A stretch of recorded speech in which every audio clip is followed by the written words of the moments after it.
Maximum Point Sport, weekend review show, and there is only one place I want to start from: Chelsea. Over £1 billion spent, yeah, and you lifted everything. You robbed Brighton of everything: sporting director, footballer, players, coaches, everything. You took everything from Brighton, and in the space of a week, you held six. You held six, managing to score only one goal. This is embarrassing, and definitely I want to talk about Chelsea. League pretenders. Chelsea have spent over £1 billion. I'm going to get the actual value, and it's definitely approaching £1.5 billion. You have two teams. Like, you literally don't need to involve your first 11 for a conference league match. You have two teams, two different teams that can go out and match your people 5 goals in the conference league and stuff like that. You are very comfortable. Injury, not your problems, because you got the players, and all you got to do is to fight for top 4. In fact, the other day, Maresca came out and said, like, top 4 is not their thing for this season. Like, they are ahead of schedule, and it's not a must for Chelsea to get top 4 this season. That is embarrassing. That is embarrassing with the enormous squad that's been given to him. The Chelsea squad is so large that Chelsea can literally compete for all 4 trophies and go, like, Chelsea should be competing for the quadruple. And it's not the first time. This squad have been there together for a couple of years now. So it's not a squad that's been built just in just one transfer window. So this squad has been there. What is happening? What is happening? There came a time in November or early December. I can really remember. Chelsea was supposed to win a game to go top of the table, above Liverpool, and now you find yourself struggling to even get 5th position. You find yourself looking for 5th position on the table. This is a shame.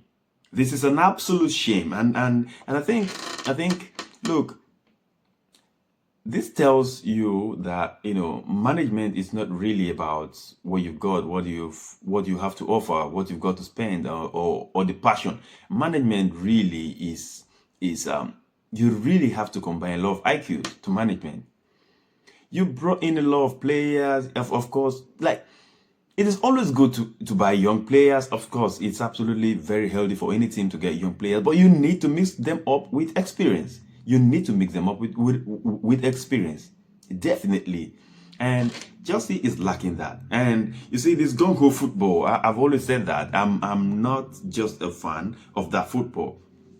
This gung-ho football, with playing football with all your strength, your muscle, like, that football does not win you games anymore. Not in this current, not with this current crop of players. That gung-ho football will not win you games anymore, because the smaller teams will mash you up. They're definitely going to mash you up. No matter how you want to go against them, like gung-ho, they will definitely match you up. So all you got to do to win football games in this current window, in this current dispensation, or this modern football, yeah, for you to win, you definitely need to apply your IQ. And Chelsea is not doing that. Chelsea is not doing that. I think sacking coaches year in, year out, for me, it's absolutely not the solution. It's absolutely not the solution. You just need to change something that none of you has been looking at. You're talking about strikers. I don't think the problem at Chelsea is a striker. Chelsea have good quality players, quality strikers. And Nkunku is a very good striker. He's a very good player. Everyone's slagging him. He cannot play on as a number 9. It's not true. We've seen Nkunku. We've seen what he's done at Leipzig. So he can definitely play there. You just need to apply the system. And it's a shame that Chelsea are where they are. Moving away from Chelsea, by the way, Arsenal was away to Leicester City. And I said it yesterday. Again, it's my team. It's all I say. I always say this. This is exactly things that I say on this channel. Everything comes to happen. And I said, never you expect any big win from Arsenal in the coming weeks or months. Never you expect a big win. All Arsenal just have to do is to slow the game down. Exactly what they did. They slowed the game down and then was in possession. And then when the time came, took the chances to score 1 or 2 goals. And exactly what happened. 2-0 Arsenal. This is a time when coaches actually show themselves what they're capable of.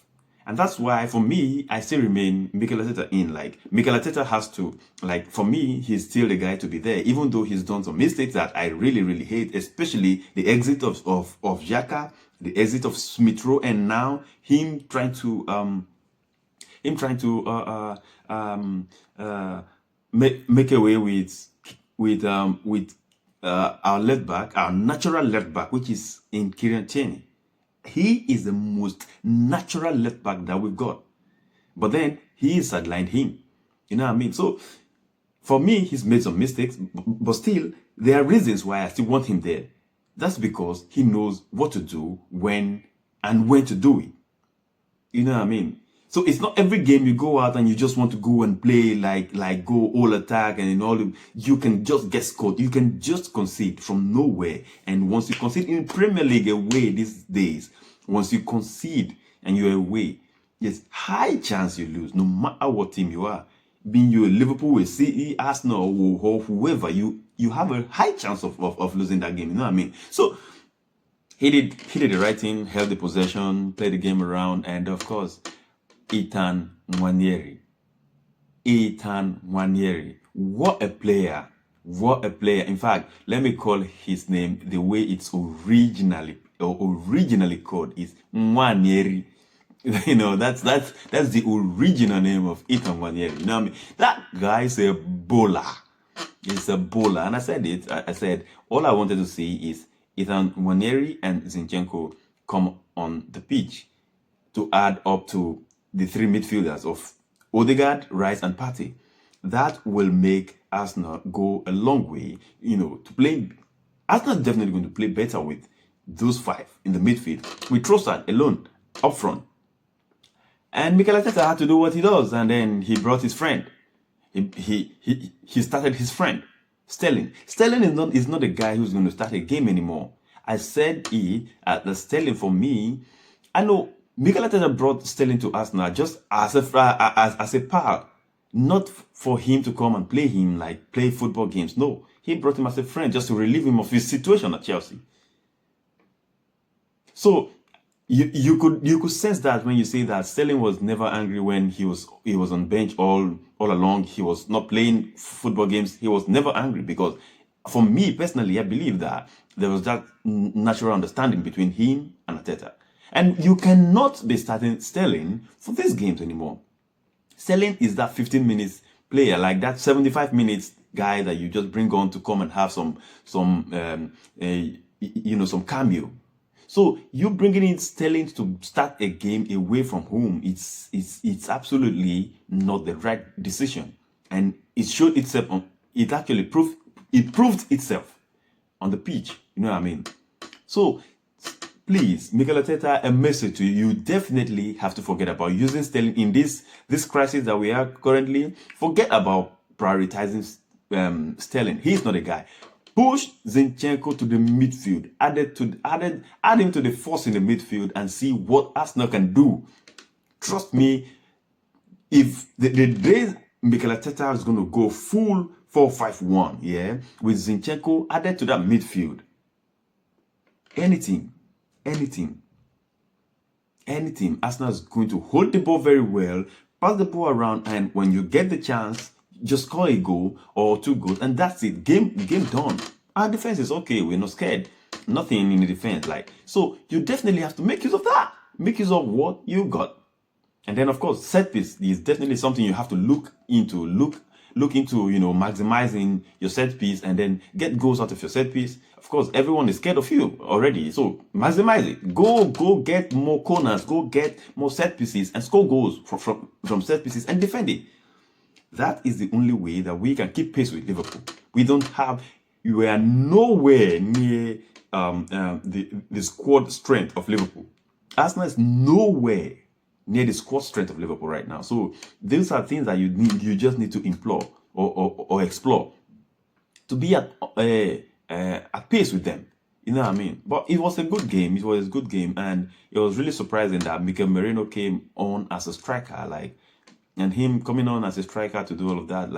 That is where you just give Mikel Arteta his flower, and for him to do that, yeah. For me, I have actually thought that Mikel Merino, I've seen him he has eyes for goals. He's a guy that and I've said it on this channel before that people say Mikel Merino a mistake, he's not supposed to sign him and all of that. I said that guy is a good player. That guy is a good player because he's a guy that, when he's around the box, he has that eyes for goal. When he got the chance, he likes to shoot, and then he never passes the ball backwards or sideways. He always likes to pass the ball forward, and he has eyes for goal. So he's a good player, and he actually proved himself today again. You know what I mean? So Arsenal 2, Leicester City 0, and we are 4 points behind Liverpool. Liverpool, of course, host Wolverhampton at Anfield tomorrow, and let's see what happens. This is Premier League. I've said it yesterday that it's going to be a demolition game. You know what I mean? But this is Premier League. This is Premier League. You never know what happens. Everything happens in this league.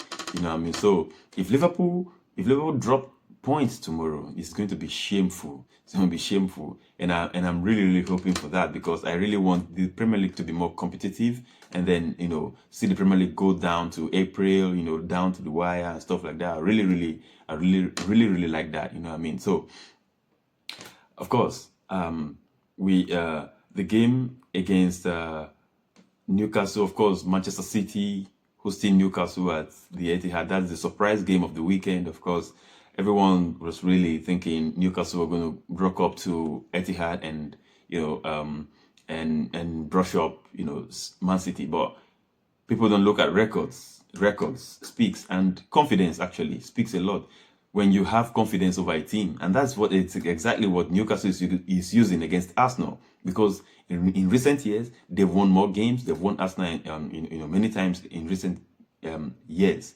And Arsenal has scored few goals against Newcastle. So it only takes you a confidence, to beat your opponent. And that's exactly what happened. And Manchester City went into that game full of confidence. They did what they have to do. 4-0 is actually a very surprising result, actually. But then Newcastle were unable to find the back of the net, and the game ended 4-0 to Manchester City with Marmoush having a first half hat-trick, within 33 minutes. It's a very big one. The guy actually looks sharp. I've watched him play, and he actually look a guy that's definitely going to grow. I think he's a good replacement for what's his name, for Alvarez. You know what I mean? So yeah, let's see what happens. And Manchester City, of course, this gives them a little bit more confidence, going into the game at the Bernabeu. Of course, they travel to Madrid to take on Real Madrid for the second leg of the Champions League, and then of course that will give them a little bit more confidence, and we'll see what happens there. And of course, Real Madrid drawing their game away from home at Osasuna and all of that, but the Champions League is always a different game entirely. It's a complete different game from the league, you know what I mean? So I don't see Manchester City rocking up to the Bernabeu and causing any havoc. I don't see that happening, you know what I mean? So, but this is a good game for them. And next weekend they come back to the Etihad against Liverpool, and that is going to be a clash. It's really going to be a clash. Manchester City hosting Liverpool next weekend. Oh my God, I'll be looking out for that game. And you know what I have in mind already. Definitely, a Manchester City win would do the Premier League a lot of good. Manchester City win is going to be very, very fantastic, and I hope Arsenal go and match that thing up, win the game against West Ham, and of course make that gap still a little bit more exciting to watch. The Premier League really a little bit more exciting to watch and stuff like that. So yeah, Nottingham Forest losing to Fulham. Fulham actually played a very, very good game. Like in fact, 2-1 was actually it flatters Nottingham Forest. I think Fulham really played a very, very good game, and of course it was good credit to them. They won the game 2-1, and yeah, we move. Other games, you see Ipswich going down with, to 10 men against Aston Villa, but still managed to draw the game, and you know what I mean. So it's a good day, it's a good weekend, and of course tomorrow is the Super Sunday. Tomorrow is of course the Super Sunday where Manchester United travel away to Tottenham, and that is going to be a very good match. Look out for that. I'm definitely going to give a reaction to that match as well, and of course I'll see you lot soon, guys.